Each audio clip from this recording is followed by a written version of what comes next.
mare, madre della vita sul nostro pianeta, urla e non possiamo più far finta di non sentire. Non ci basta sapere che l'equivalente di un camion di rifiuti finisce in mare ogni minuto? Non ci basta assistere alla morte di milioni di animali e all'impoverimento degli ecosistemi? Non ci basta che la plastica sia nel cibo che mangiamo, nell'acqua che beviamo, nell'aria che respiriamo, nel sale che usiamo? Non ci basta aver trovato la plastica perfino nei tessuti della placenta delle donne? L'inquinamento è un'emergenza planetaria e dobbiamo affrontarla con misure adeguate. La legge Salvamare è uno strumento efficace e concreto per il recupero della plastica dal mare e non solo, si occupa di dissalatori, educazione, inquinamento da microfibre e tanto altro.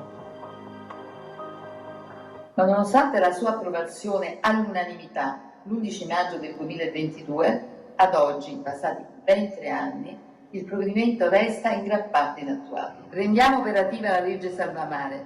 Vogliamo che i decreti attuativi vengano tutti quanti emanati.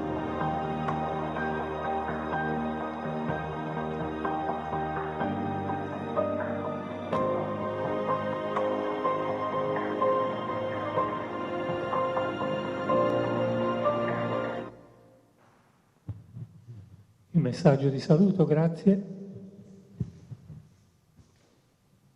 Da Marivivo sul Tevere, al centro di Roma, vi deve arrivare il mio augurio più sentito per la giornata di lavoro che avete davanti, ma anche perché proprio da Trieste inizia una grande campagna di pressione voluta da Marivivo insieme a Propeller per influenzare, per fare sì che le nostre istituzioni realizzino quello che dice una grande legge, la legge Salvamare.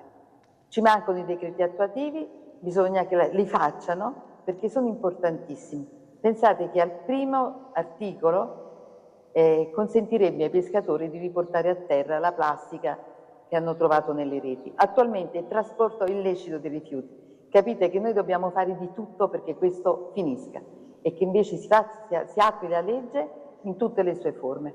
Quindi grazie per la vostra attenzione, grazie tantissimo. Finisco con una frase importante: avanti tutta, insieme, con coraggio e determinazione, e ce la faremo. Buon lavoro.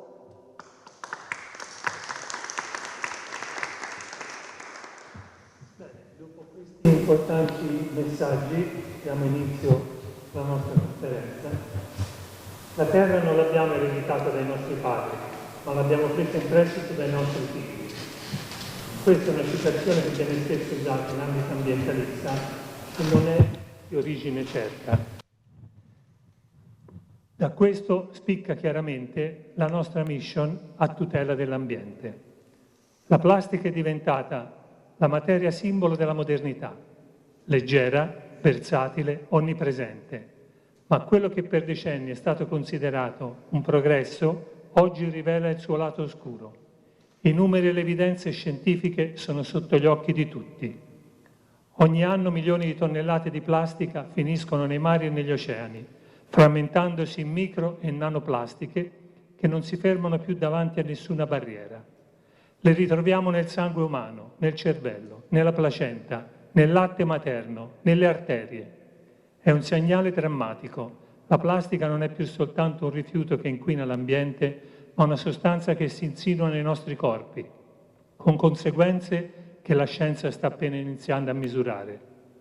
Con queste parole forti e inequivocabili, la Fondazione Mare Vivo, attraverso la lettera aperta della sua presidente Rosalba Giugni, ha denunciato non solo l'emergenza ambientale e sanitaria che la plastica rappresenta, ma anche il silenzio che circonda questa crisi globale. Un silenzio assordante che si è fatto sentire persino dopo il fallimento della conferenza ONU di Ginevra, convocata per avviare un trattato internazionale sulla produzione di plastica.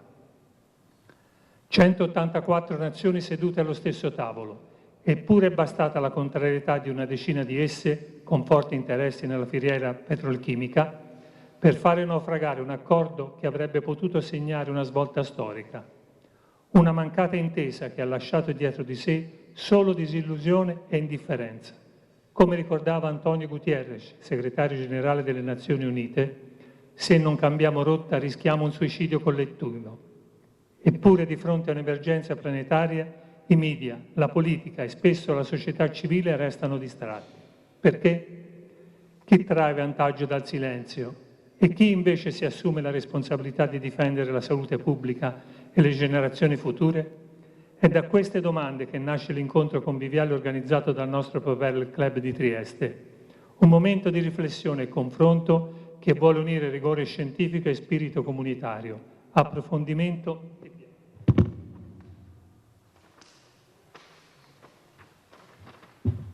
L'obiettivo non è soltanto ascoltare voci autorevoli, ma stimolare consapevolezza e responsabilità condivisa su una sfida che riguarda tutti, senza eccezioni. Durante la serata i relatori offriranno prospettive diverse e complementari, dal quadro delle missioni europee per la salvaguardia degli ecosistemi marini, alle nuove ricerche sugli effetti della plastisfera, dall'analisi dei dati come strumento di valutazione delle politiche, fino alla constatazione, tanto semplice quanto drammatica, che la plastica rappresenta ormai un'onda inarrestabile. Si parlerà di scienza e di salute, di politiche e di normative, di responsabilità istituzionali e di scelte individuali.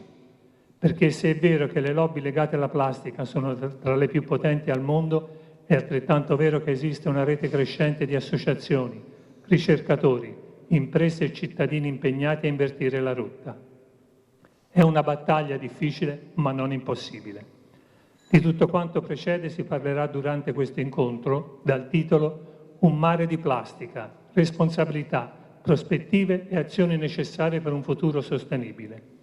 Sull'argomento, con i propri interventi, cui i titoli sono riportati di seguito, informeranno ed esprimeranno le loro opinioni le relatrici dell'incontro che sono Maria Cristina Pedicchio, Presidente APRE, Agenzia per la Ricerca Europea, che ci parlerà di European Starfish Mission, Paola Del Negro, Direttore Generale di OGS, Istituto Nazionale di Oceanografia e di Geofisica Sperimentale.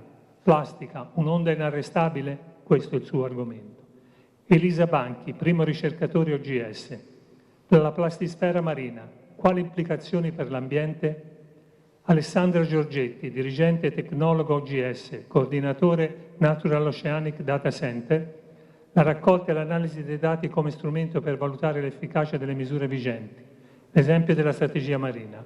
Moderatore dell'incontro Riccardo Coretti. Buon lavoro e buon incontro a tutti. Grazie Fabrizio, buonasera a tutti anche da parte mia. Serata, come dire, particolarmente importante perché abbiamo quattro esperti, non che gli ospiti di solito non lo siano, però qui oggi diciamo non ci saranno opinioni ma teorie e fatti concreti.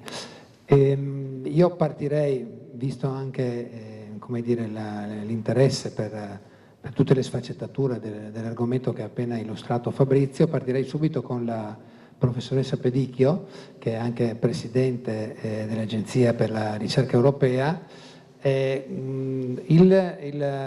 relazione di European Starfish, quindi la stella di mare Mission, ci racconta della strategia europea sostanzialmente per oceani ed acque interne. Non so se funziona il microfono, spero di sì. Buonasera a tutti. Sì, Funziona, le do allora immediatamente la parola, prego. Grazie mille, grazie Fabrizio per questo graditissimo invito. Buonasera a tutti. Io inizio da un commento che si collega sulle ultime frasi della lettera di Rosaria e si collega anche con quello, il primo discorso che abbiamo fatto io e te pochi giorni fa, prima dell'incontro. Questo trattato globale sulla plastica, nessun accordo. 183 paesi si sono riuniti a Ginevra per ratificare una strategia che era stata avviata già da anni, seguendo questi tempi, e purtroppo non si è giunti a nulla di questi due grandi blocchi, come è stato accennato prima. L'Italia non si è espressa, non come, scusate. Io volevo però mostrarvi questo, spero che riusciate a vederlo, perché mi ha molto colpito. Io poi parlerò della civil science, del coinvolgimento dei cittadini, cioè i cittadini devono convincere la politica, le istituzioni.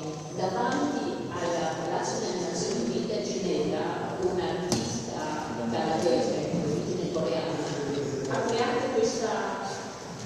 e c'è questa scultura provvisoria, il fardello del pensatore. Allora c'è il pensatore di Rodin, attorno c'è tutto plastica, il DNA, quella testa con l'erba e la madre terra, e lui ed altri hanno continuato per i 10 giorni dell'evento a portare plastica. Quindi lì si è ampliato plastica, plastica, plastica, plastica, e adesso lo staranno togliendo. Quindi il commento qui è che i cittadini, per essere coinvolti, devono, uno, avere un'informativa scientifica, e qui abbiamo 3 scientist, super scientist che ci racconteranno, ma devono avere anche un coinvolgimento emozionale. Il problema deve diventare un loro problema. Quindi io ho voluto mostrare questo perché a me ha colpito. Io ho letto tutte le cose, rendiconti, Ginevra, qua, là, poi quando ho visto l'immagine, quella mi ha colpito più di tutto. Allora, io vi voglio parlare delle strategie europee in tema di Blue Economy e di plastica, farò commenti su quello. Questo è il contesto europeo. Parlo di strategia europea in tema di ricerca e innovazione, questo è il mio mondo. Sustainable Development Goals, li conoscete benissimo, ce n'è uno, il 14, che è proprio dedicato al mare. L'impresa decennale delle Nazioni Unite, decade degli oceani, e siamo a metà, e le Nazioni Unite anche su questo hanno fatto tutta una serie di commenti. E io vi parlerò di quello a destra, la missione Starfish, missione Mari e Oceani. A Bruxelles sono state avviate 3 anni fa ormai 5 missioni, che sono queste, io vi parlerò di quella sul mare. Però voglio fare un commento. Missioni, perché si chiamano missioni? Allora, 3 o 4 anni fa era commissario Moedas, l'attuale sindaco di Lisbona, e sulla base di alcuni testi di Marianna Mazzucato, avrete sentito nominare Marianna Mazzucato, economista inglese, lei ha fatto dei report in cui dice ma bisogna tornare a quello che era lo spirito della missione Apollo. Missione Apollo, Kennedy, anni 60, ha fatto un discorso famosissimo in cui ha detto entro questa decade noi manderemo un uomo sulla Luna e lo riporteremo vivo a terra, e per far questo ci vorrà uno sforzo collettivo. Allora questa è una missione. Missione è un'idea che un paese, uno Stato, un'Unione Europea vuol perseguire entro una certa data, molto visionaria però realistica, col contributo di tutti, la ricerca, il mondo del business, le imprese, i cittadini. E quindi l'idea della missione. Io qua mi soffermo un attimo perché io dico sempre, cioè, se vuoi, Giorgio, tu adesso devi individuare le missioni per la città di Trieste, 3 missioni, 3, non di più, su tutto lo scibile umano. Non facile, cioè noi non credevamo che la Commissione Europea riuscisse perché 5, ma solo quando ho scelto cancer poteva essere Alzheimer e fino a un mese prima era Alzheimer, poteva essere Covid. A un certo punto hanno deciso queste 5. Quella Mari e Oceani, eccola qua, Restore Our Ocean and Waters, tutto il sistema l'idrosfera. Allora si chiama Concrete Solution for Our Greatest Challenges e così via. Restaurare i nostri mari e oceani. Allora, io ho fatto parte, faccio tuttora parte, del board di esperti che ha scritto i report ed è guidato tuttora da Pascal Lamy, economista francese molto famoso e bravissimo. Allora, ho cominciato, poi avevamo tutti i gruppi di esperti, cioè, lavoro di anni, centinaia di pagine di studi, foresight, analisi, documenti comunitari. Ma se noi vogliamo coinvolgere il cittadino, ma anche il ricercatore, i documenti comunitari, come tutti i documenti in burocratese, sono pagine e pagine, bla bla bla. Allora Pascal Lamy dice noi dobbiamo trovare un modo semplice di trasmettere il messaggio, un modo semplice, perché il problema è complicato. Cioè noi abbiamo studiato quali sono le minacce, tantissime, prima di tutto quelle che creiamo noi uomini, poi il climate change, poi sicuramente una governance inadeguata, poi sicuramente il fatto che dobbiamo mettere assieme con un approccio olistico acqua, mari, coste, fiumi, laghi. è tutto complicatissimo. Come riusciamo a esprimerlo in un modo unico? Questa è la Starfish Mission. Abbiamo deciso, dopo 1000 litigi con i funzionari europei, devo dire la verità, che tuttora continuano a chiamarla missione Mari, Oceani, Acque Interne, abbiamo detto no, vogliamo trovare un'immagine che possa suscitare emozioni ed esprimere anche le priorità, un qualcosa che anche i bambini che non vivono vicino al mare capiscono. È venuto fuori, abbiamo ragionato per mesi, la stella di mare. Anche se un bambino non sta sul mare sa cos'è una stella di mare, vuole difenderla, vuole proteggerla, quindi già presta attenzione. Dietro al logo ci sono le 5 priorità, le 5 braccia sono le 5 priorità. Fate conto che ogni priorità si porta dietro centinaia di pagine di descrizione scientifica, non solo, cosa fare, quando fare, come missione Apollo, il target, chi deve fare cosa, quando, come, e si portano dietro tutti i finanziamenti europei in ricerca e innovazione, Horizon Europe per primo, ma non solo quello. Quindi un'immagine semplicissima che dietro però ha un'enormità di informazioni. E se vedete le priorità, 3 sono priorità scientifiche. Una è il discorso della decarbonizzazione, quindi blue economy, settore marittimo, acquacultura, quindi blue economy in tutti i suoi aspetti. Uno è il tema degli ecosistemi, la tutela degli ecosistemi, la tutela della biodiversità. Uno è zero pollution. Lì provocatamente abbiamo scritto zero pollution, non ci sarà mai zero pollution, però voleva essere una provocazione e lì dietro c'è tanta lotta alla plastica. Poi ci sono 2 altre priorità che sono più generali. Una è la governance, rivitalizzare la governance. Noi abbiamo proposto e continuiamo a proporre, perché lavoriamo ancora come gruppo di esperti, che si faccia un'agenzia europea per gli oceani, come c'è l'agenzia europea per lo spazio. Noi chiediamo che venga fatta un'agenzia europea per mari e oceani tutti, perché così i paesi europei possono e devono lavorare assieme. Non ci siamo riusciti ancora, quindi revamping governance. E poi c'è un altro braccio che parla di feels emotional gap, quindi i cittadini, le informazioni, ma anche i dati.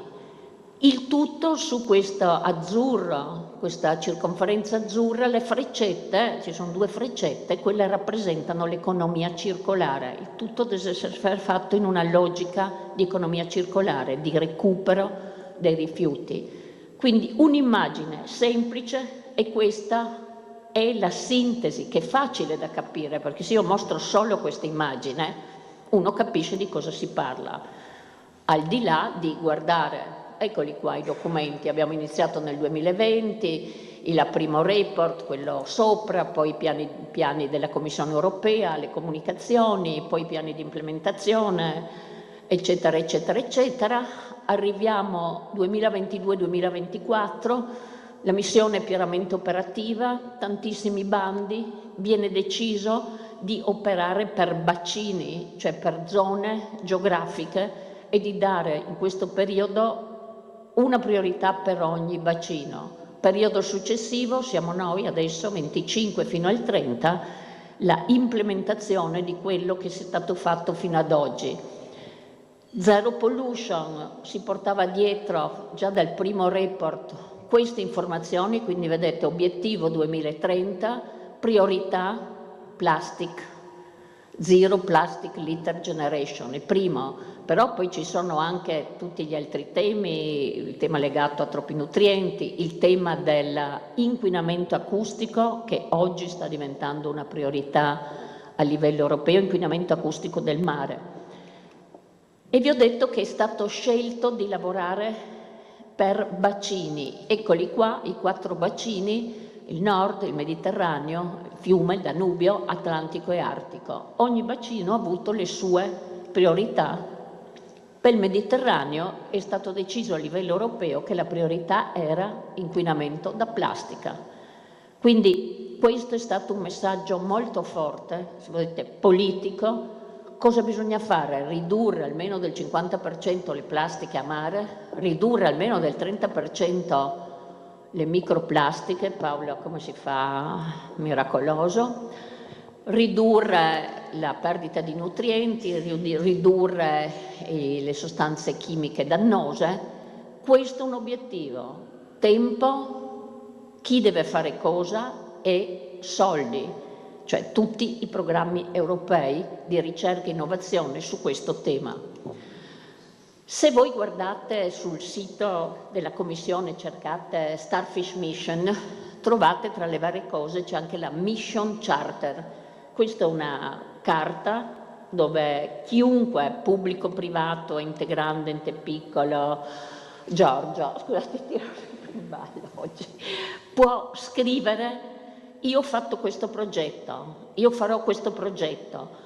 Ci sono più di 1000 progetti, questa è la mappa geografica che indica cosa ci sono, il nostro PNRR, INEST, ci sono le attività di divulgazione, quindi tutto quello che viene fatto è stato inserito, cioè se uno lo inserisce ovviamente, e no, scusate, chi ha più presentazioni, più progetti è proprio l'Italia, e il Mediterraneo è l'area che ha avuto più presentazioni. Questo vuol dire progetti piccoli, grandi, l'impresa, ripeto, noi abbiamo presentato un PNRR da 100 milioni, quindi non tanto piccolo.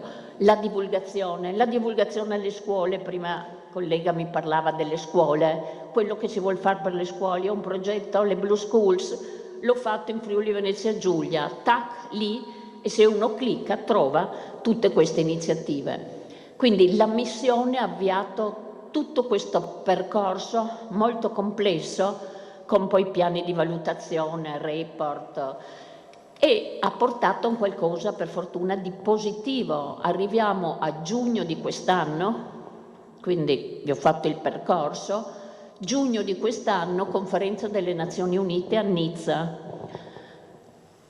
La Presidente von der Leyen presenta l'European Ocean Pact.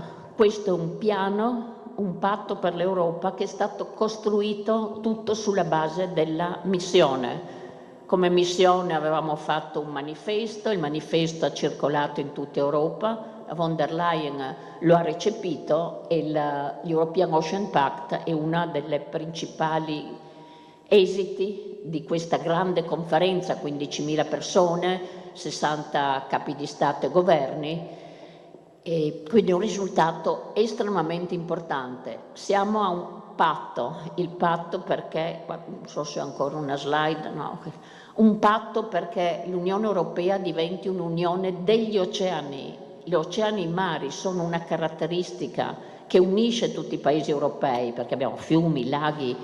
Unione degli oceani, assieme anche su questo tema l'Europa avrebbe una forza straordinaria su tutti i settori, il cibo, i trasporti, l'inquinamento, la salute, eccetera. Quindi sostenere l'oceano che ci sostiene.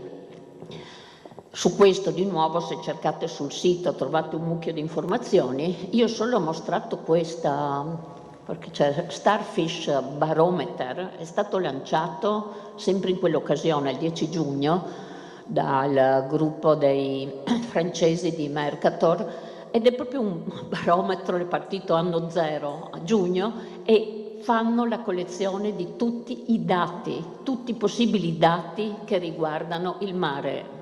Se guardate trovate Starfish Barometer e vi viene questo.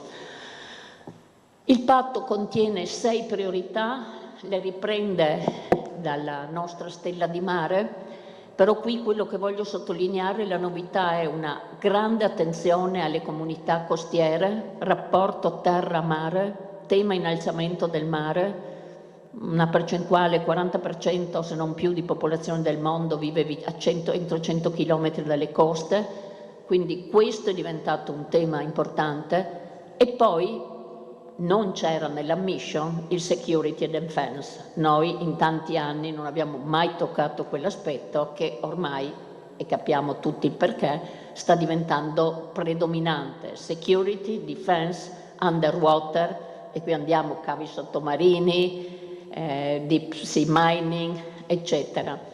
Interessante anche l'ultimo punto che è stato inserito, questo di una ocean diplomacy e un international ocean governance, quindi questi aspetti più di diplomacy.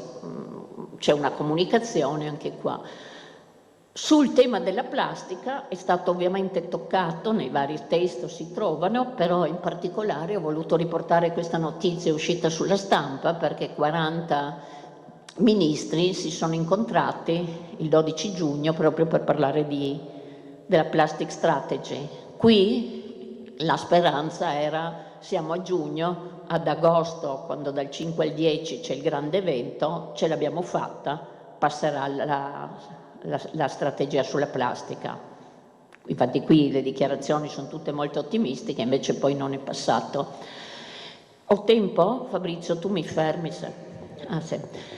Nella missione ci sono 2 attività che vengono chiamate enablers, che sono l'aspetto tutto digitale, i dati e la mobilizzazione dei cittadini. Quindi io li voglio sottolineare, perché questi sono orizzontali su tutti, dati.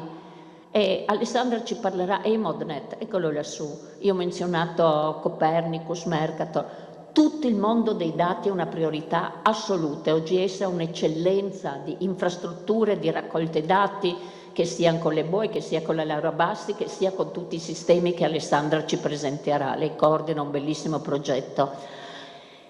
Quella che è la novità che emerge nell'Ocean Pact è il tema del digital twin. Qui non so se ne avete sentito parlare, ormai si parla sempre di digital twin, di una nave, di una persona. Qui è più complicato, parliamo del gemello digitale del mare. Cioè, cosa vuol dire? Il Golfo di Trieste, ecco il mondo reale, loro raccolgono i dati, i ricercatori elaborano i dati, gli informatici con i ricercatori elaborano una coppia virtuale.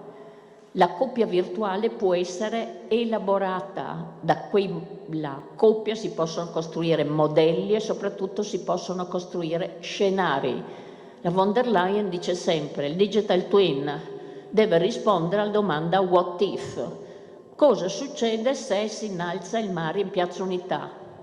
Tutti i dati, cosa succede? I dati dicono succede questo, questo. Gli scenari corrispondono a iniziative che le istituzioni, il sindaco, la regione può fare.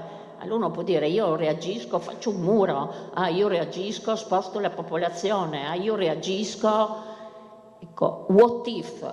Se si innalza il mare, se si ferma la pesca, se c'è uno sversamento di petrolio, allora se c'è what if, a seconda del comportamento, cosa succede? Questo io lo trovo uno strumento difficilissimo, i ricercatori ci stanno lavorando, difficilissimo, ma di una potenza secondo me straordinaria, perché è lo strumento che permette di bilanciare economia ed ecologia. Uno deve avere il ritorno economico ovviamente, ma questo deve essere fatto nel rispetto dell'ambiente. Come bilanciamo economia e ecologia? Qui si fa, dei colleghi, gli ingegneri hanno per esempio trovato qual è la rotta ottimale perché una nave risparmi carburante ma non crei problemi alla vita marina. Ecco, Trieste, l'Università di Trieste, l'OGS, con questo PNRR che ho citato prima, ha proprio come progetto il Digital Twin dell'Alto Adriatico, su cui stanno lavorando brillantemente. Voglio concludere con questo che è il tema che a me, anche per l'attività che faccio, è più caro. I cittadini, se noi non convinciamo i cittadini, non andremo da nessuna parte, non solo su questo tema, in generale. Allora ecco che strumenti, qui parlo di plastica, per spiegare, per emozionare. Qui avete immagini, le meduse di Elisabetta Milan fatte con plastica. Ogni medusa rappresenta il consumo di plastica in una settimana di una famiglia di 2, di 3 e di 4 persone. Questo con altre è in esposizione a Roma. Il mare inizia qui, dai tombini, anche se non siamo vicino al mare. Destra, sempre Elisabetta Milan, Barcolana 24, questa bellissima installazione double face, mare vivo. Ogni lavaggio è un tormento. Il lavaggio, questo cos'è? E qua è esplicitato ancora meglio, nei lavaggi tanti tessuti rilasciano microplastiche. E quindi cosa si può fare? Qui sempre Elisabetta Mila, questo è fatto a Udine, proprio sulla piattaforma delle vecchie lavandaie, c'è questa lavatrice dipinta di rosso e questo simpatico animaletto è stato creato da una rete spiaggiata di 100 metri che Elisabetta ha messo e composto così. Ma poi abbiamo fatto gli eventi per i teatri in tutto il Friuli Venezia Giulia, musica, arte, letteratura. E poi concludo con quello che, scusate, lo spirito infantile qui emerge, che è il favorito. Questi sono dei prodotti che abbiamo elaborato con Mare Vivo, con l'università, col PNRR, con i Rotary, col mondo, e che sono stati premiati più volte a livello europeo. Cioè la stella di mare, la Starfish, è diventato un personaggio, è Martina. E Martina cosa fa? Fa un viaggio nel mare per aiutare e spiegare i pericoli della plastica. Il libro è fatto con Nicoletta Costa, che immagino voi tutti conosciate. Nicoletta Costa già vi dice tutto. È per i bambini dai 2 ai 6 anni. Questo è il primo volume, 4.500 bambini di scuole dell'infanzia tra Friuli Venezia Giulia e Veneto sono stati contattati e ha avuto un successo enorme, perché qui il messaggio è proprio, cioè io ho uno spirito infantile, però allora lì vedete Uccio Cavalluccio, il cavalluccio marino, si chiama Uccio. Uccio mangia, ma cosa mangia? Plastica, ma perché lui pensa che siano alghe? E allora Martina gli dice no, guarda, stai attento, Martina e i suoi amici. C'è questo messaggio che Nicoletta Costa manda sempre, che noi per fare le cose dobbiamo operare assieme, assieme. E da questo, eccolo lì, Uccio, Poldo, da questo è nato poi il secondo volume, più complesso, Inquinamento acustico del mare. Lo Scorfano Franz canta, i balenotti proteggono che non ci sia rumore, cioè è spiegato sempre con un linguaggio molto semplice. Poi con l'area marina protetta alla fine ci sono i QR code con i rumori che noi facciamo, il motoscafo. Poi c'è un'altra pagina con i QR code con come parla lo scorfano, come parlano i gamberetti, come parlano i balenotteri, fatto con l'area marina protetta. Questa è una delle classi che abbiamo coinvolto e, come ho detto, il libro è stato premiato più volte, ma perché a Bruxelles hanno visto Missione, la stella di mare, cioè era ovvio. Il target dei bambini piccoli era un target che era ancora senza messaggi comunicativi forti. Ci sono le Blue Schools, ci sono un mucchio di iniziative europee per le scuole, ma per i bambini piccoli no, ma sono loro che comanderanno il mondo e lo salveranno. Il volume 1 sulla plastica sarà tradotto da Rotary Internazionale in tutte le lingue dei Rotary. Il secondo lo presentiamo anche in Barcolana e ci stiamo lavorando. Grazie, grazie a tutti. Ve li mostro.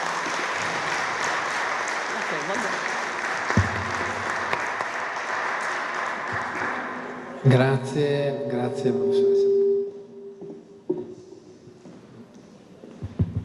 Grazie professoressa Pedicchio.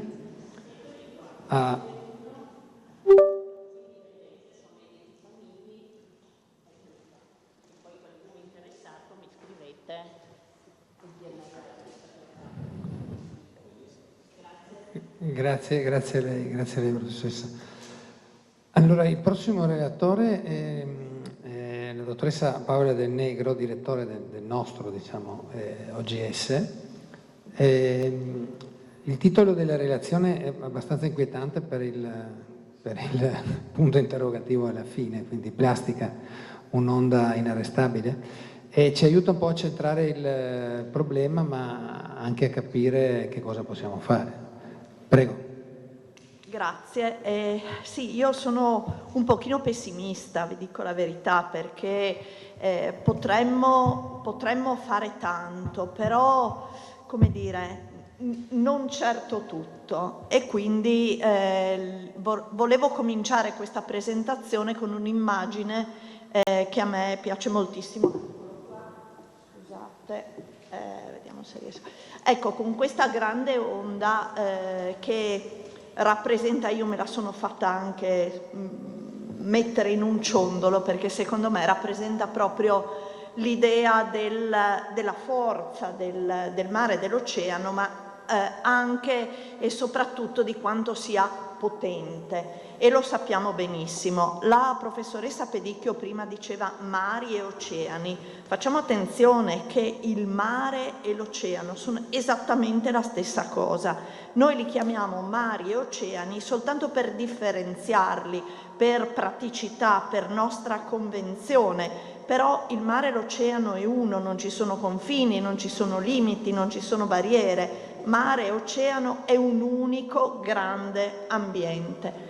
Questo grande ambiente del nostro pianeta, ahimè, ha delle grandissime criticità, che sono le più grandi, le 5 isole di plastica. Queste grandi isole di plastica sono veramente inquietanti e sono state rilevate, anzi si sono formate, diciamo, nelle zone dove le correnti creano dei vortici per cui le grandi correnti oceaniche depositano tutto questo materiale. C'è l'oceanografia dietro. Voi sapete che il mare e l'oceano è tutto collegato da questa grande corrente che si chiama conveyor belt, nastro trasportatore. Ai poli si forma acqua molto fredda che scivola nelle grandi profondità oceaniche, se ne va verso l'equatore e richiama verso i poli acqua più calda. Questo genera una corrente in tutto il pianeta che quindi connette tutte le acque del pianeta. Cosa è successo? Che nel 1992 una nave cargo perde dei container che contenevano dei giocattoli, delle paperette.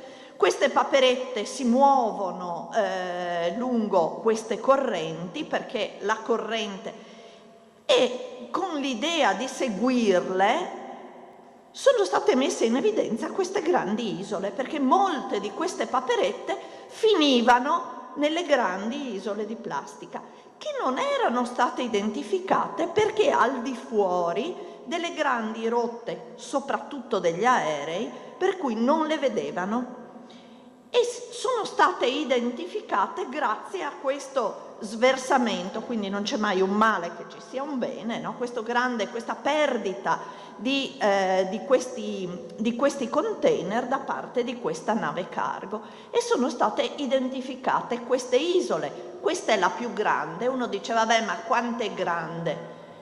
È grande, più grande della Spagna, può essere in alcuni, se aumenta, grande come gli Stati Uniti. Allora uno dice caspita, quanti rifiuti, non è tanto questo il problema, perché noi dobbiamo tenere presente sempre a cosa serve il mare.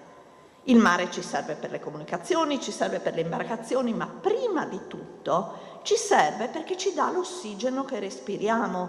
Noi il 50% dell'ossigeno che respiriamo deriva dalle microalghe presenti sulla superficie del mare. Sono come l'erba dei campi. Voi pensate di coprire con un telo e quindi di impedire a tutta la penisola iberica di fare la fotosintesi, coprendo tutti gli alberi. Noi avremmo un deficit di ossigeno. Ci preoccuperemmo molto se succedesse questo, però non ci siamo mica preoccupati perché questo avviene in mare.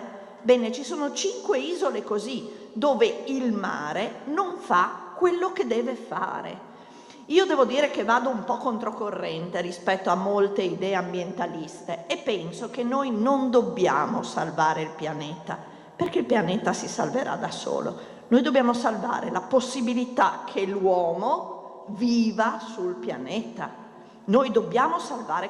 Quindi se io faccio in modo che cali la concentrazione di ossigeno in atmosfera, già ho prodotto un danno infinito, senza pensare a quello che avviene, come diceva la professoressa Pedicchio, dentro la colonna d'acqua. Ma solo questo.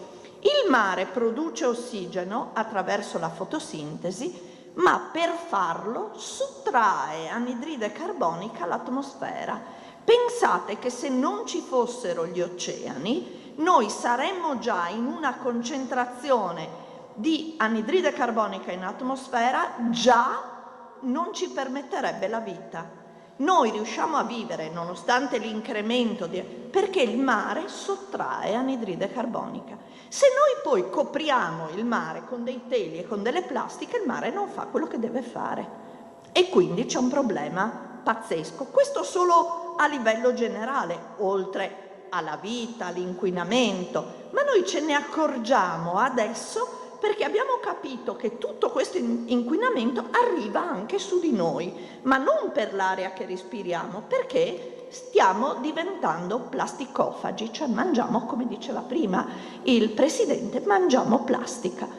Le plastiche, ovviamente noi parliamo di plastica in generale, ma sono molto diverse, sono polimeri, sostanze chimiche diverse tra loro, che sono polistireni, polipropileni, polidivinilcloruro, cioè sono composti molto diversi. Perché ve lo dico? Perché è molto diverso trattarli anche.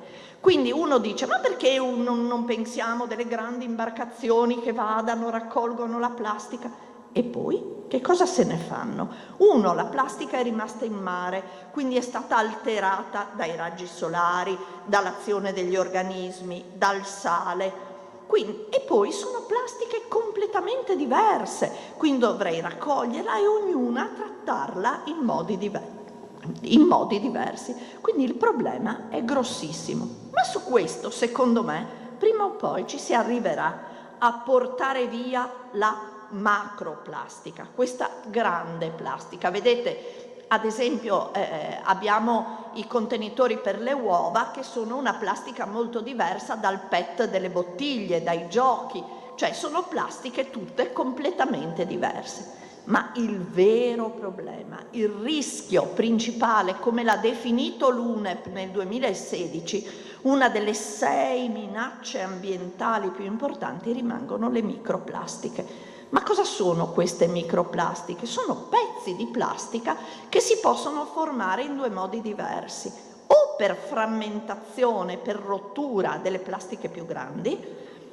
oppure perché io le produco come noi uomini le produciamo come tali, le mettiamo nei cosmetici, nei detersivi, come granuli di plastica per fare lo scrub. Fortunatamente, lo vedremo poi, la Commissione europea ha messo un veto a queste cose. Però queste microplastiche, io mi lavo il viso con uno scrub che contiene plastica, queste microplastiche finiscono nello scarico e per quanto funzionino benissimo i nostri depuratori, non riescono a trattenerle perché sono troppo piccole. Quindi, ma quante sono? Ad esempio, le microplastiche primarie rappresentano dal 15 al 31% delle plastiche presenti nell'oceano, mentre quelle secondarie, che derivano dalla fermentazione, sono molte di più. Ma le primarie, e qua vi voglio, le primarie, al di là dei detersivi, al di là degli scrub, come diceva la professoressa Pedicchio, la stragrande maggioranza arrivano dai lavaggi dei nostri tessuti. Noi non abbiamo tessuti che siano del tutto naturali. Tutti i nostri abiti contengono parti di plastiche. Quando noi laviamo, le microfibre, ma micro che non le vediamo, si disperdono. Le aziende che fabbricano le lavatrici le fanno molto bene, le lavatrici, con degli ottimi filtri. Ma voi il filtro dove lo pulite? Nel lavandino. E quindi avete annullato l'effetto del filtro della lavatrice, perché pulite tutto quello che viene trattenuto direttamente nel lavandino che va direttamente in mare. Quindi vedete che noi potremmo fare qualcosa, però a volte non lo sappiamo. Ecco qua il problema della conoscenza, dobbiamo sapere, ma questa è una mia opinione personale. Guardate, in Norvegia sono 600 tonnellate ad anno di microplastiche formate, vedete i filtri della lavatrice, dal filtro della lavatrice. Questa è una cosa veramente, quindi noi potremmo veramente fare qualcosa. Queste plastiche microscopiche poi ovviamente vengono mangiate dagli organismi marini, perché non riescono a distinguere questi microfilamenti da quello che è il plancton, per cui se la tartaruga azzanna una borsa di plastica, un piccolo copepode, che è un organismo di qualche millimetro, vede un filamento di microplastica e se lo mangia, quindi se lo prende dentro. Poi il copepode viene mangiato dal pesce, il pesce ovviamente accumula e quindi noi ce lo mangiamo. È un problema per noi? Sinceramente per noi che non abbiamo una alimentazione esclusiva di pesce, forse no, però io preferirei non avere nelle mie arterie dei filamenti di plastica o quant'altro. Se poi andiamo a vedere, ecco, vedete qui, guardate quella piccola vongola, la vedete? Quelle cose verdi sono pezzettini di plastica già identificati addirittura nel 2013 in alcuni organismi marini. Quindi questo è un lavoro dell'ISPRA, di un collega fatto sulle sogliole dell'Adriatico, perché uno dice no, ma l'Adriatico non è mica l'Oceano Indiano, la foce del Gange. Un lavoro fatto sulle sogliole ha visto che su 533 individui analizzati l'80% conteneva plastiche. Queste sogliole raccolte nel nostro nord Adriatico. Quindi il problema è vicino a noi, ce l'abbiamo. C'è un collega che dice noi dovremmo dire a tutti che in qualche mese noi ci mangiamo in realtà una carta di credito di plastica. E in realtà è così. Quindi noi siamo diventati plasticofagi perché mangiamo nel nostro piatto anche plastica. Come entra? Entra dal contatto con la pelle, dall'inalazione, dall'ingestione, ma non pensiamo che l'unica cosa sia l'acqua, c'è anche l'aria che respiriamo e anche lì ci sono microplastiche. Quindi il problema per l'uomo diventa veramente importante. Cosa ha fatto l'Europa? Beh, ha fatto parecchio. Nel 2019 ha emanato la direttiva 883 che riduce i rifiuti delle navi e la pesca accidentale. I rifiuti delle navi, le navi devono controllare quello che poi sversano a mare. Poi nel 2019 è uscita anche la direttiva Single Use Plastic contro la plastica monouso, ha ridotto l'uso di piatti di plastica monouso, di forchette di plastica, di cotton fioc, che i cotton fioc sono un problema terribile, no? E anche perché la gente non li butta nelle immondizie, ma magari li butta nel vatere, questo finisce poi direttamente in mare. Poi c'è stato il regolamento del 23, il 2055, che vieta le plastiche aggiunte, quelle microplastiche, quelle non si possono fare. Queste leggi europee, e qui veniamo anche a quello che dice Mare Vivo, devono venire recepite ovviamente da ogni paese della comunità europea. L'Italia le ha recepite, sì, le ha recepite, ha fatto il decreto legislativo per la direttiva SUP e la legge Salva Mare. Sì, però il problema è questo, nel 2022, l'11 maggio, è stato emanato questo decreto finalmente, bellissimo, che prevede un sacco di cose importanti, la raccolta dei rifiuti in mare, perché un pescatore quando pesca e trova le plastiche deve poterle conferire da qualche parte, non possono essere un rifiuto speciale che non sa dove mettere, no? E quindi è importante che anche l'opera dei pescatori venga veramente incentivata.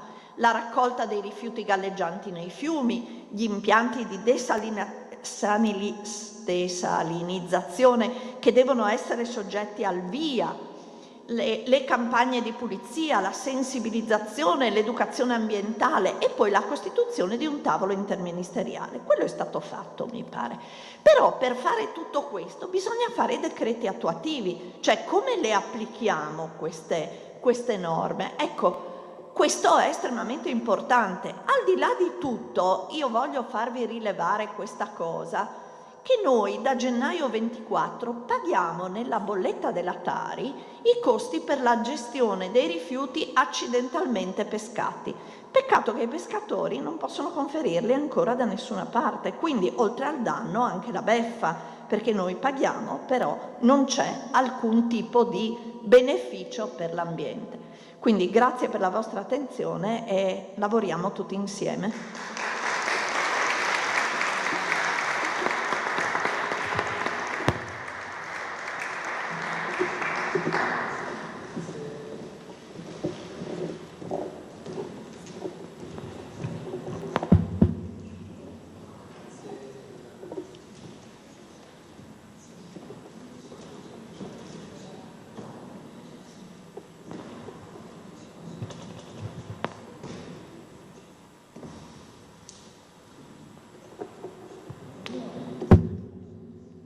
Buonasera a tutti.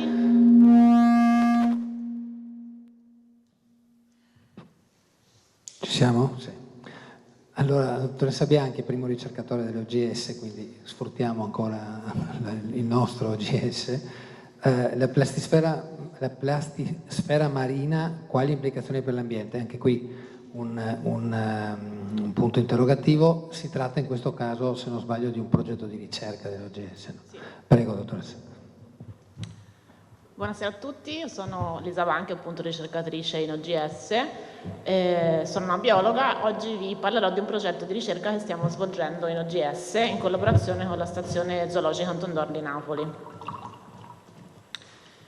Abbiamo già visto dagli interventi della professoressa Fedicchio e della dottoressa Del Negro quanto è importante il problema della plastica. Moltissima di questa plastica finisce in mare e oltre il 95% di questa plastica è rappresentata da macroplastiche, quindi plastiche di una certa dimensione superiore ai 25 mm.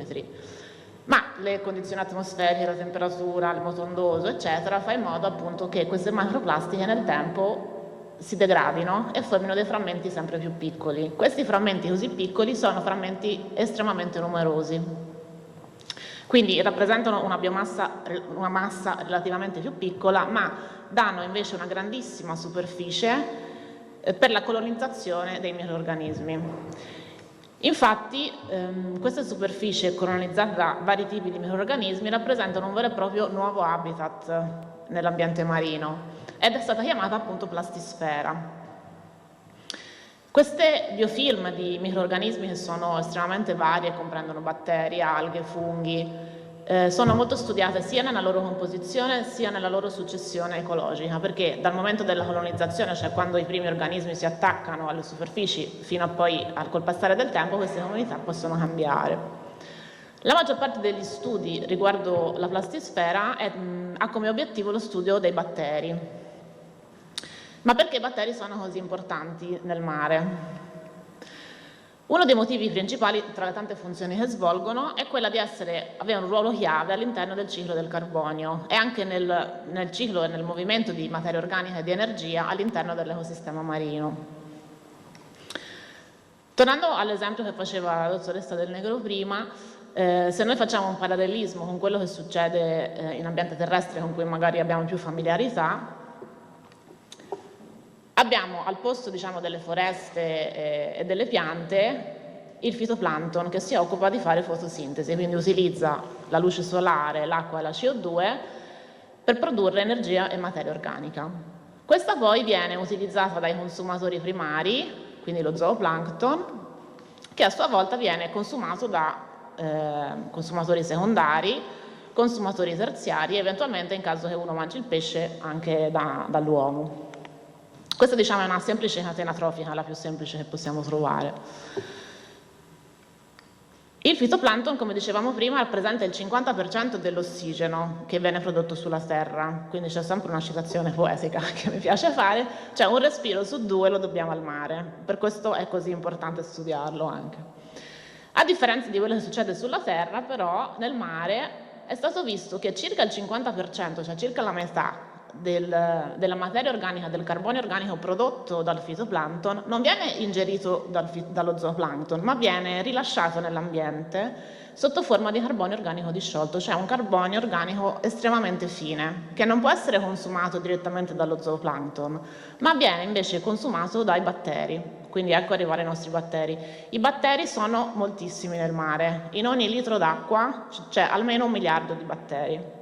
Quindi questi batteri consumano il carbonio organico disciolto, crescono e possono venire consumati da organismi eterotrofi di piccole dimensioni come i ciliati e i flagellati, che a loro volta rientrano nella catena che abbiamo visto prima attraverso lo zooplancton. Quindi l'apporto dei batteri è fondamentale. Questo circuito di materia organica è chiamato microbio a lupo, circuito microbico. Per quello, se noi vogliamo sapere come le plastiche e la plastisfera influisce sull'ecosistema marino, è importantissimo conoscere il suo effetto su questi microrganismi, su questi batteri. Conoscere come sono composte le comunità della plastisfera, quali funzioni hanno e quali metabolismi portano all'interno del mare.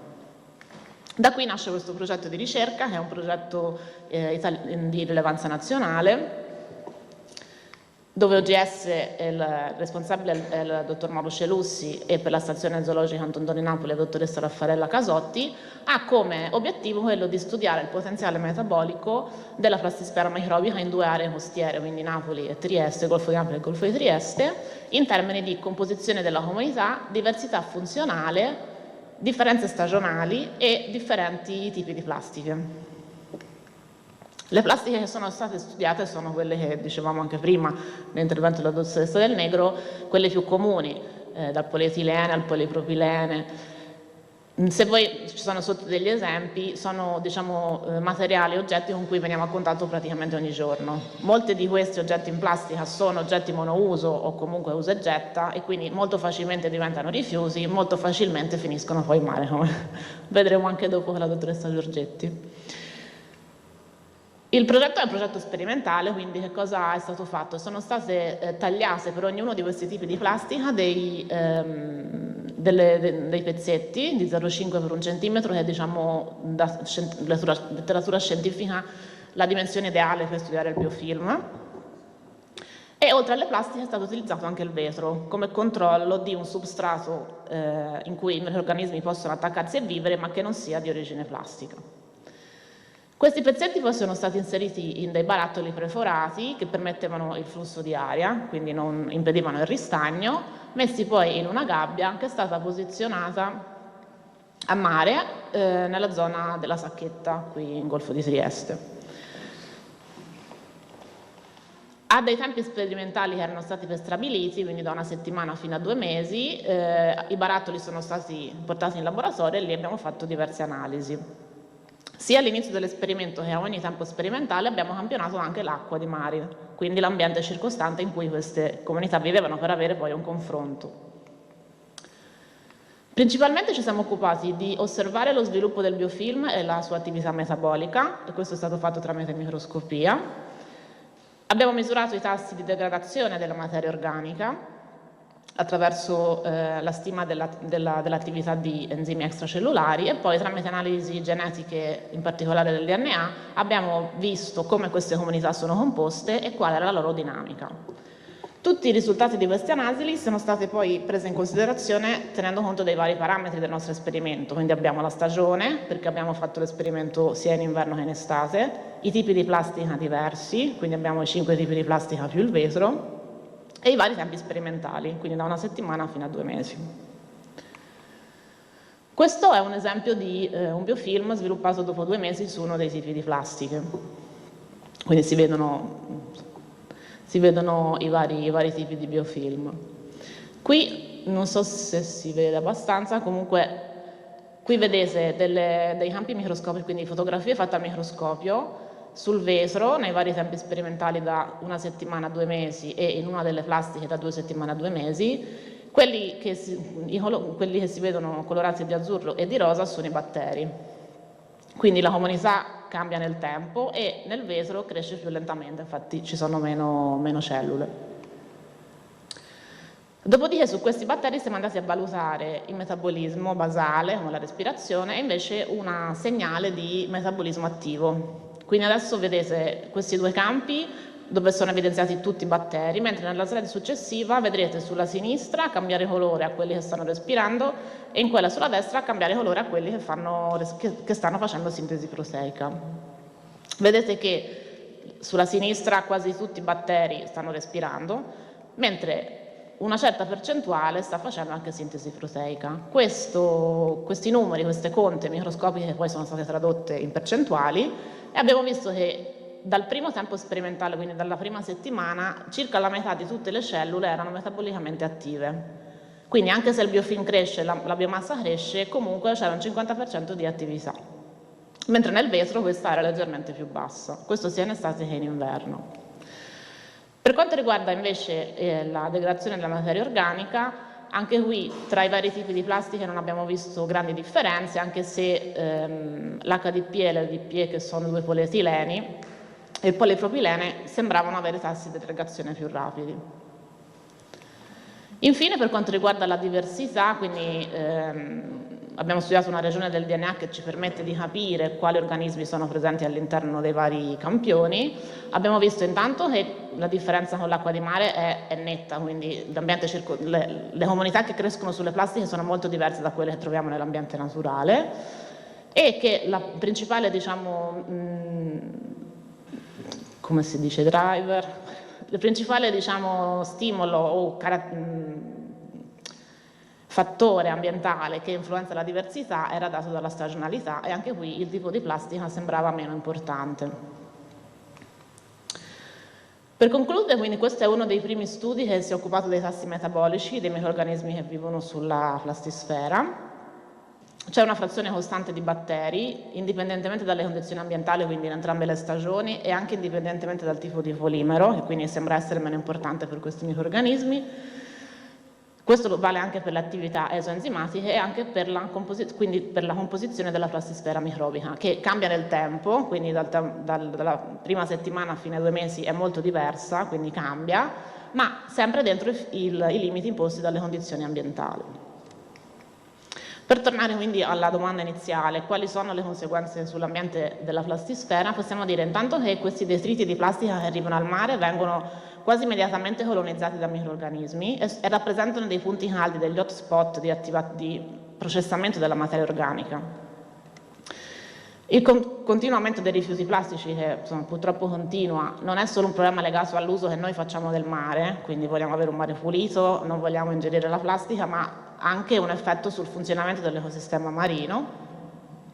E quindi come principale risultato possiamo dire che sappiamo che i microrganismi della plastisfera hanno un effetto sul ciclo del carbonio e sulle reti trofiche marine e quindi dovremo tenerne conto in tutti gli studi che si occupano del mare. Ringrazio i miei colleghi che hanno lavorato a questo progetto e voi per l'attenzione. Grazie. Grazie dottoressa Bianchi. Passiamo all'ultimo dei relatori della serata. Qui abbiamo il dirigente tecnologo dell'OGS, Alessandra Giorgetti, e che è anche coordinatore però del National Oceanographic Data Center. E proprio di dati in effetti parleremo, la raccolta e l'analisi dei dati come strumento per valutare l'efficacia delle misure vigenti, l'esempio della strategia marina. Strategia marina che è la direttiva 2 è una direttiva quadro, e il contributo che ha dato anche l'OGS a questa direttiva è in pratica la direttiva che impone ai paesi, agli Stati membri, di mantenere il buono stato ambientale dei mari sostanzialmente. No? Prego. Grazie. Sì, nella mia presentazione io vi racconterò vi dirò qualche parola sul centro che dirigo, il centro dati, e sulla gestione dei dati ambientali.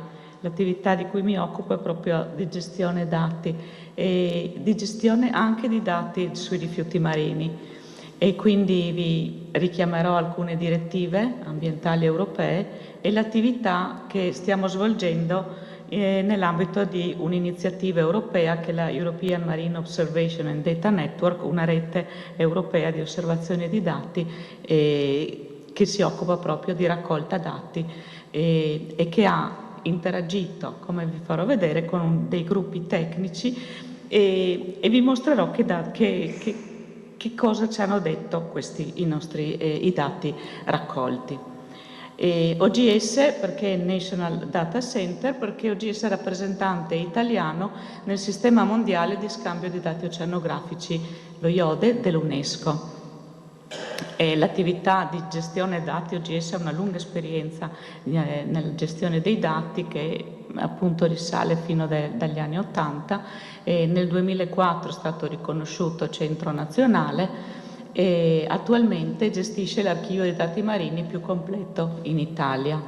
Ha sempre posto una grossa attenzione all'innovazione tecnologica e recentemente nel 2024, lo scorso anno, siamo stati anche accreditati come centro dati di qualità dall'UNESCO. Dedichiamo una grossa attenzione, io l'ho chiamata qua rivoluzione culturale. La rivoluzione culturale è supportiamo questo cambiamento in atto legato alla scienza aperta.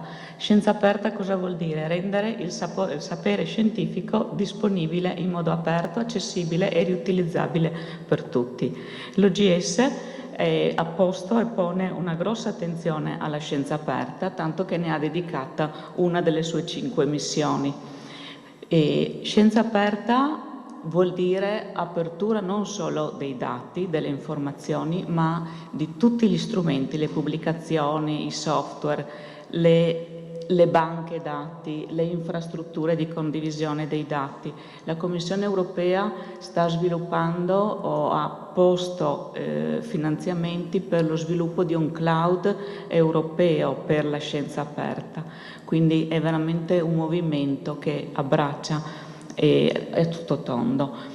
Ho voluto qua richiamare e mettere il simbolo della Volvo Ocean Race, di Ocean Race. E scienza aperta vuole anche dire veramente coinvolgimento dei cittadini. La Volvo Ocean Race è una regata mondiale che fa il giro del mondo, parte dai paesi nordici, è un paio di anni che arriva a Genova, quindi arriva da noi in Italia.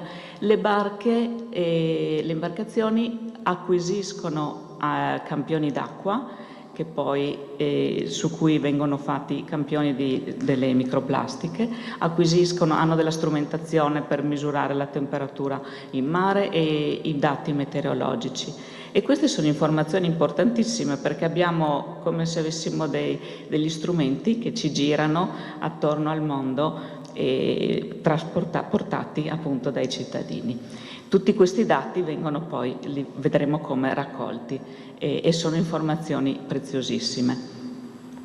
Quindi coinvolgimento di tutti gli attori e dialogo e apertura verso tutti i sistemi di conoscenza. Uno dei pilastri su cui si fonda anche la scienza aperta è i principi FAIR. FAIR, sapete, vuol dire giusto, equo. Noi lavoriamo per rendere i dati trovabili, cioè identificabili in modo univoco, descritti con sufficienti metadati. Metadati sono le informazioni che a corredo dei dati e che ci dicono, appunto, danno un significato a quel numero. Un numero 7 può essere un numero di rifiuti, un numero di sacchetti di plastica in un certo posto, può essere un valore di temperatura, può essere qualsiasi cosa. Quindi i metadati e tutta questa serie di informazioni sono cruciali per rendere i dati trovabili, accessibili non solo dall'uomo ma anche dalle macchine, cioè da servizi di interscambio, interoperabili e riutilizzabili.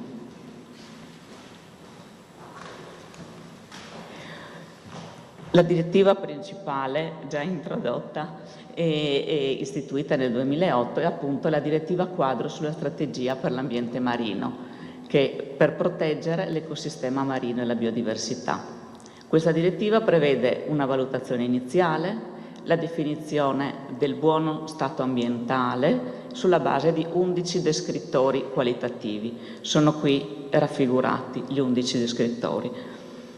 L'individuazione, come vedete, dei traguardi ambientali, l'istituzione di programmi di monitoraggio e l'elaborazione di programmi di misure, cioè di azioni. Quindi si monitora, si vede qual è la situazione, che cosa bisogna fare, si pongono delle azioni. Il ciclo della strategia marina è un ciclo, cioè ha già svolto il ciclo 2 volte. Adesso vedremo con i dati qual è la situazione e le misure già che sono state messe in atto a che cosa hanno portato. Il piano d'azione per l'inquinamento zero, la Zero Pollution, è già una delle misure messe in piedi, messe in campo a seguito di queste misure. Mira a migliorare, a ridurre l'inquinamento atmosferico, la plastica in mare, le microplastiche, l'uso dei pesticidi e così via. Un'altra misura, un'altra azione è la strategia sulla plastica. Mira a trasformare il modo in cui i prodotti in plastica vengono progettati, prodotti, utilizzati e riciclati. È una delle componenti del piano d'azione per l'economia circolare, già citata prima. E quindi all'interno di essa ci sono appunto tutta una serie di azioni per migliorare il riciclaggio, la raccolta differenziata, contrastare i rifiuti in mare e così via.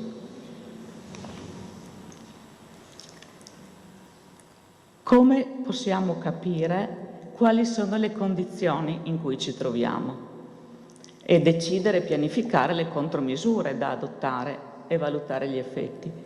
Abbiamo bisogno di informazioni, cioè di dati, che i dati sono, in quanto sono fondamentali, ma dati di qualità, nota, dati affidabili, dati accessibili, come abbiamo detto. Quando queste situazioni, queste condizioni si verificano, possiamo avere dati confrontabili. Un piano di monitoraggio è proprio una raccolta di dati secondo delle metodologie standardizzate, cioè codificate e concordate su scala europea. Questi dati, adesso vediamo, è importante che vengano acquisiti da tutti nello stesso modo, perché questi possano essere appunto confrontabili e messi assieme. Il dato scientifico è un dato in cui si pone attenzione sulla qualità più che la quantità, in un momento in cui siamo bombardati da informazioni, abbiamo tantissimi dati, ma il dato scientifico punta alla qualità. E il contributo dei cittadini è anche fondamentale in questo, anche nella raccolta di dati e nella raccolta di dati di qualità. Questo è un esempio, un'applicazione, il Marine Litter Watch dell'Agenzia Europea per l'Ambiente, e che è disponibile a tutti. Il descrittore 10 della strategia marina è proprio dedicato ai rifiuti marini e mira a proteggere l'ambiente costiero e marino dai danni causati dai rifiuti marini. Ora vediamo questo descrittore 10, le informazioni come vengono raccolte. Cosa vuol dire monitoraggio? Il monitoraggio dei rifiuti si effettua sui rifiuti accumulati sulle spiagge e c'è un metodo particolare per identificare la spiaggia. Le spiagge devono essere equidistribuite tra spiagge in ambiente urbano, semiurbano e ambiente remoto. Il modo in cui viene identificato il tratto di spiaggia su cui monitorare, la quantità di rifiuti è anche prestabilito, cioè non può essere un punto di accumulo, neanche un punto di ingresso, ma viene misurato in uno di questi, diciamo, riquadri bianchi. Si misura la quantità di rifiuti per categoria, in termini di numero, per 100 metri di costa. Anche qua è importante che l'unità di misura sia sempre la stessa. Lo stesso per i rifiuti presenti sul fondo del mare. Anche questi sono monitoraggi che vengono effettuati e sono dati che noi stiamo raccogliendo. Si utilizzano campionamenti, diciamo, si vengono detti opportunistici, perché sono abbinati a delle regolari indagini sulla pesca e sulla biodiversità. Quindi ci sono delle indagini e anche con le reti a strascico si conteggiano anche i rifiuti raccolti. Lo stesso per le immagini e i video. Immagini e video del fondo sono preziosissime poi per identificare, conteggiare e valutare e conoscere qual è la quantità di rifiuti. Come vedete anche qua ci sono dei protocolli ben definiti, delle profondità a cui misurare e delle distanze da tenere in considerazione. Un altro monitoraggio che si effettua è il monitoraggio proprio delle microplastiche nel mare e nei sedimenti. Anche qua si misura il numero di particelle di materiale, che sia filamento, fibre, e tutto viene catalogato per classe dimensionale, per morfologia e per composizione del polimero. I dati saranno molto diversi anche a seconda del tipo di rete che viene utilizzato per il campionamento. Quindi anche qua il metadato, l'informazione è molto importante. Veniamo alla gestione dei dati e dei metadati ambientali. I dati ambientali sono dati preziosi, li chiamiamo, perché sono irripetibili, descrivono una situazione in un certo momento del tempo e nello spazio che se perdiamo non la recuperiamo più. Noi abbiamo i dati nella banca dati dall'inizio del Novecento, quelle misure o le conserviamo o non sapremo mai in futuro qual era la situazione e con cosa confrontarci, quindi in questo senso preziosi. L'esperienza di OGS nella gestione e condivisione internazionale e in ambito marino è iniziata già negli anni 90. All'inizio con progetti che riguardavano il Mediterraneo e quella volta creavamo i dati e scambiavamo i dati sui CD-ROM o dalle navi di ricerca si tornava a casa con un floppy disk in cui si salvavano i dati. Adesso tutto circola in rete, ma è stato ed è fondamentale tenere traccia a lungo termine anche di quelle informazioni vecchie che sono state acquisite anche con altri sistemi. La situazione si è evoluta a livello europeo e sì, ho elencato qua alcuni dei progetti: Mediterranean Oceanographic Database, il Mediterranean Data Archaeology and Rescue, il Sea-Search e il SeaDataNet. SeaDataNet è stata un'iniziativa molto importante in ambiente marino perché proprio ha costituito un'infrastruttura che ha vissuto, come vedete, dal 2006 al 2020, questa trasformazione tecnologica, per cui inizialmente ha creato un collegamento di enti di ricerca che scambiano i dati e colloquiano, cioè utilizzano gli stessi protocolli, le stesse infrastrutture per condividere le informazioni. Alla base l'evoluzione poi di SeaDataNet è stata l'EMODNet. EMODNet è stato anche già citato dalla professoressa Pedicchio, è un'iniziativa finanziata dalla Direzione Generale degli Affari Marittimi e la Pesca della Commissione Europea, la DG Mare, ed è partita già nel 2009. Al momento coinvolge oltre 120 organizzazioni che tutte assieme lavorano per fornire accesso aperto e gratuito ai dati marini e ai metadati e ai prodotti generati sui dati, lavorando su 7 diverse aree tematiche che coprono la battimetria, la biologia, l'habitat del fondo marino, la geologia, la fisica, la chimica e le attività antropiche. Quindi su diversi aspetti tutti i dati acquisiti in mare vengono qui organizzati e messi in condivisione della comunità scientifica ma anche dei cittadini attraverso un unico portale. Io coordino il portale della chimica, cioè il lotto tematico sulla chimica. È composto da una rete di 44 organizzazioni, tra cui centri nazionali di dati oceanografici, supportati dalle agenzie di monitoraggio ambientali, da istituti specializzati e organismi internazionali. E questa rete è fondamentale perché ha un istituto in ogni paese europeo e quindi si riesce ad avere il contatto con le realtà locali, le realtà nazionali di ogni paese. I dati nell'infrastruttura vengono forniti da 66 centri di dati, ma prodotti da più di 500 istituti o organizzazioni su 32 paesi. La tipologia di dati sono, come abbiamo detto, i rifiuti marini anche, dati sull'eutrofizzazione e sulla contaminazione. Ci occupiamo, oltre della raccolta e della standardizzazione dei dati che provengono da diversi istituti, e questi dati poi vengono ulteriormente armonizzati, perché i dati acquisiti anche con diverse strumentazioni devono poter essere integrati e messi assieme, per cui magari ci sono cambi, uniformità di unità di misura e così via.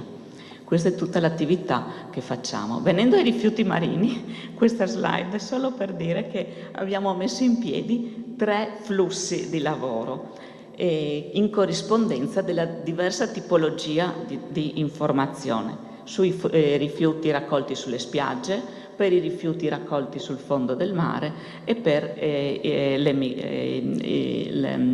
il microlitter. Non solo microplastiche, ma diciamo assimiliamole alle microplastiche. Esistevano dei protocolli consolidati a livello europeo in alcune realtà nel Mediterraneo o nei mari del nord, e partendo da queste realtà forti abbiamo contribuito ad espandere questa realtà e la raccolta dati proprio a livello europeo. Questi sono degli esempi della distribuzione spaziale dei dati. Vedete in alto a sinistra sono i dati sulle spiagge e, come vedete, sono monitorati tutti i puntini, quasi una copertura quasi completa delle spiagge europee. Poi ci sono i dati sul fondo marino e i dati delle microlitter, ed è qua interessante, se vedete, i dati della Volvo Ocean Race che vi elencavo prima. Non so se... no, ho spento, scusate. Pensavo un pointer, eccoli. Questi qui che attraversano, sono proprio i dati di queste raccolti dalle imbarcazioni con la loro strumentazione a bordo.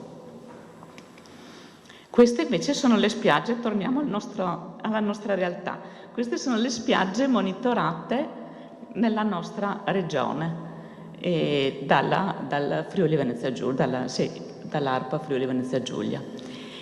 Questi sono degli esempi di prodotti costruiti sui dati, che sono anche importanti per valutare la qualità dei dati stessi e valutare la distribuzione su tipologie di dati, cioè appunto sulle borse di plastica, gli oggetti legati alla pesca e così via. E questo tipo di analisi sono molto importanti poi per definire le misure, no? Perché danno un'idea di dell'origine anche di questa tipologia di plastica e quindi su come agire per poter contrastare e ridurre la distribuzione.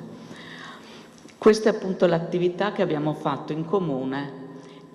A livello europeo esiste questo gruppo tecnico formato dai rappresentanti della Commissione europea sull'ambiente, gli affari marittimi, la ricerca e sviluppo, dai delegati nazionali nominati dai vari Stati membri e delegati delle convenzioni marittime regionali. C'è il Mare del Nord, il Mar Nero, il Mediterraneo, ogni bacino ha delle convenzioni, dei delegati. Questo gruppo definisce dei protocolli di monitoraggio, appunto, li concordano come monitorare, cosa monitorare, e i vari Stati membri, tutti i paesi, eseguono questi monitoraggi. Noi, d'altro canto, col nostro progetto IMODNET e la rete dei data center, abbiamo contribuito nella raccolta di tutte queste informazioni e la loro standardizzazione. Quindi con una raccolta capillare dei dati e la standardizzazione e l'armonizzazione delle informazioni raccolte, sono stati calcolati da parte di questi gruppi di lavoro e dei decisori e delle comunità scientifiche i livelli di base, le baselines e i trend e la distribuzione dei rifiuti marini nelle spiagge europee. Sono state analizzate, qua vedete i numeri, 331 spiagge con 3.000 rilevazioni, 440.000 dati, ed hanno fissato un target, un obiettivo, una soglia per cui c'è il cosiddetto definito buono stato ambientale. È stato definito in 20 rifiuti, 20 pezzi per 100 metri di spiaggia. Questo è stato pubblicato appunto dalla Commissione europea, dai suoi gruppi di lavoro. Ebbene, questa è la slide presentata qualche giorno fa a Trieste Next dai colleghi dell'ARPA sul report pubblicato dall'ISPRA. L'Italia, vedete lì i dati sulla numerosità nelle spiagge italiane. Parliamo di 404 in media, no? Scusatemi.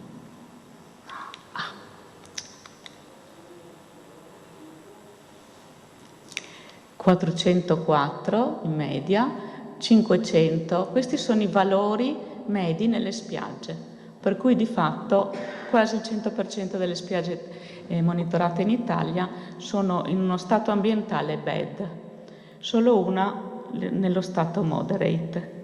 Questa è la situazione attuale.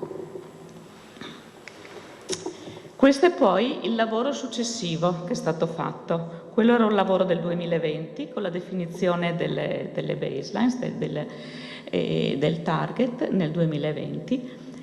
Questa immagine del lavoro pubblicato lo scorso anno, c'è una valutazione delle tendenze dei rifiuti sulle coste dal biennio 2015-2016 al 2020-2021. Questa immagine ti dice che in scala europea c'è una diminuzione del 29%, quasi del 30% dei rifiuti sulle spiagge.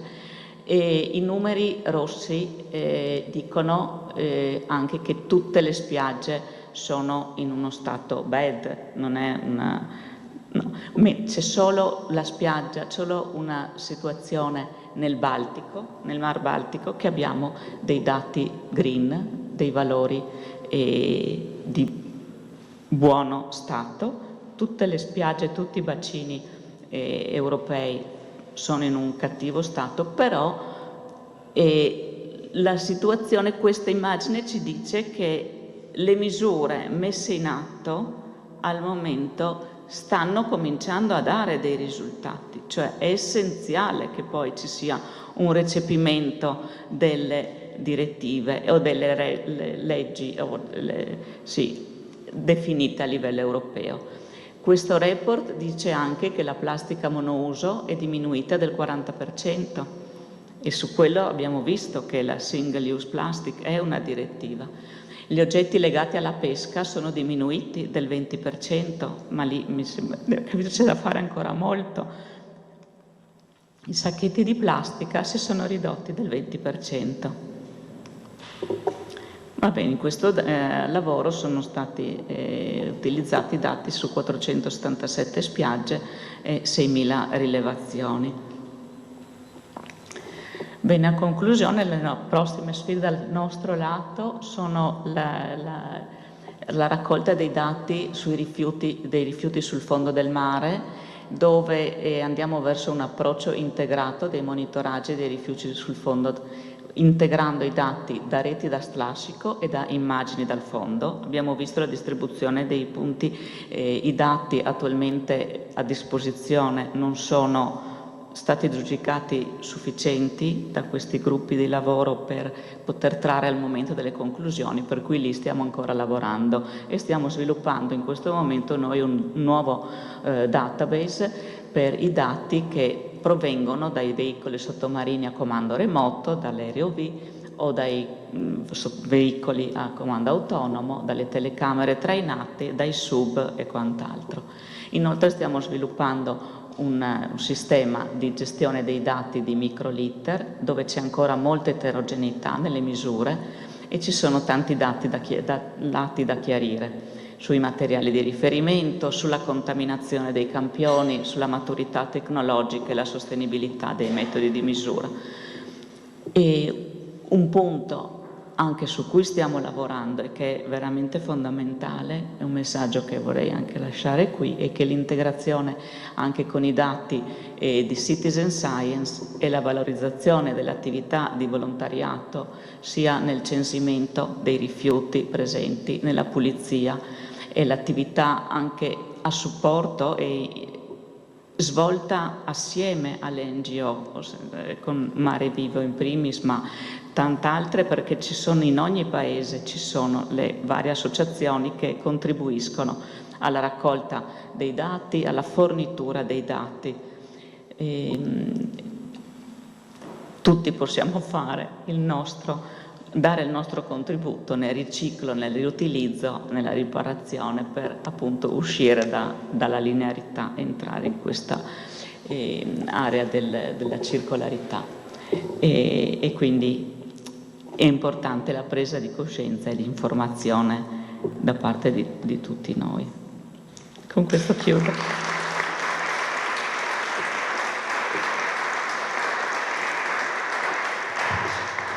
È veramente una serata estremamente interessante. Io ringrazio le 4 relatrici a titolo personale per quello che ho imparato e a titolo di tutti i soci che ho visto estremamente interessati, perché anche loro, come me, abbiamo appreso la grande lezione che ci avete dato su un argomento di estremo interesse. E poi anche queste domande che sono venute dai soci presenti testimoniano quello che mi era scritto.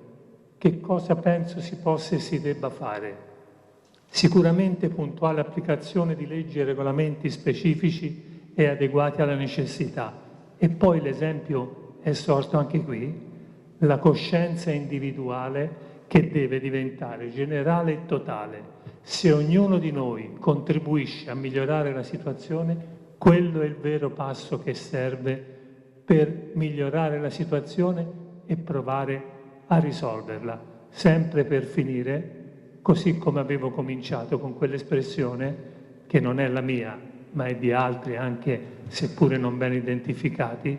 La terra non l'abbiamo ereditata dai nostri padri, ma l'abbiamo presa in prestito dai nostri figli e dobbiamo preoccuparci di quello che gli lasceremo e quindi dobbiamo migliorare la nostra coscienza e la nostra volontà di far bene. Sinceramente, vedendo l'interesse che c'è stato stasera, e vi ringrazio, e nuovamente le relatrici, credo che un po' di speranza ce l'abbiamo. Quindi avanti tutta e grazie.